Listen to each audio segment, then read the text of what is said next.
Bonjour, voici l'amplificateur de puissance Q-Watt de Elector.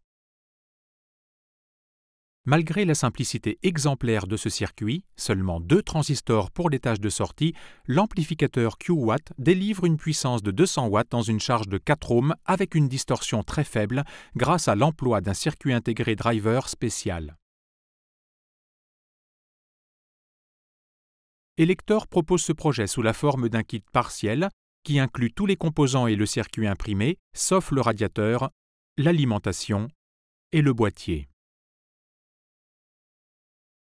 Grâce à l'usage de composants traversants traditionnels, la construction de ce kit reste simple. Nous allons montrer comment assembler la self sur la résistance de puissance, comment installer le circuit intégré driver doté de son propre petit dissipateur thermique et comment fixer les transistors de puissance sur le dissipateur thermique principal.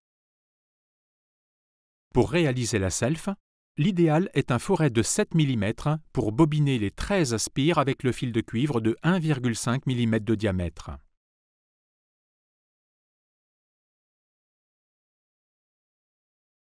Il suffit de courber légèrement les extrémités de la self pour pouvoir, plus tard, la souder sur le circuit imprimé.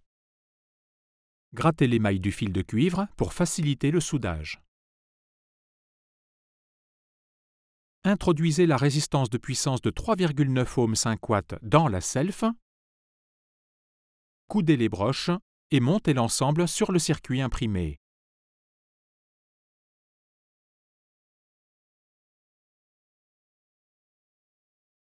Ce gabarit, disponible gratuitement sur le site d'Elector, vous aidera à percer les trous aux bons endroits sur les 2 radiateurs, celui du circuit intégré driver et celui des transistors de l'étage final.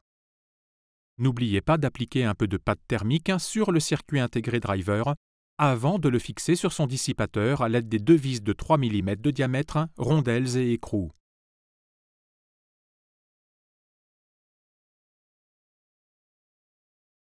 Pour commencer, marquez l'emplacement des trous sur le dissipateur thermique principal en vous aidant du gabarit.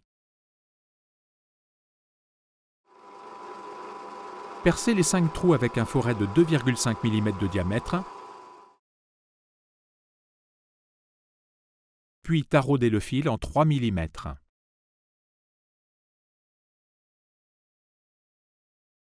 Retirez la pellicule de protection de l'isolant électrique.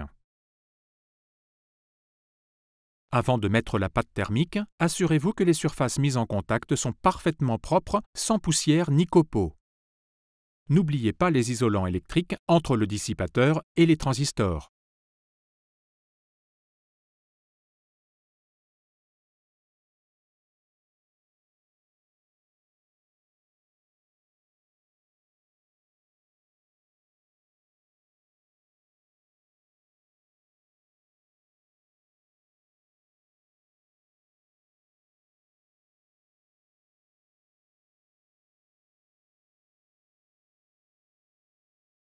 Pliez les broches des transistors pour les faire entrer dans le circuit imprimé, puis soudez-les.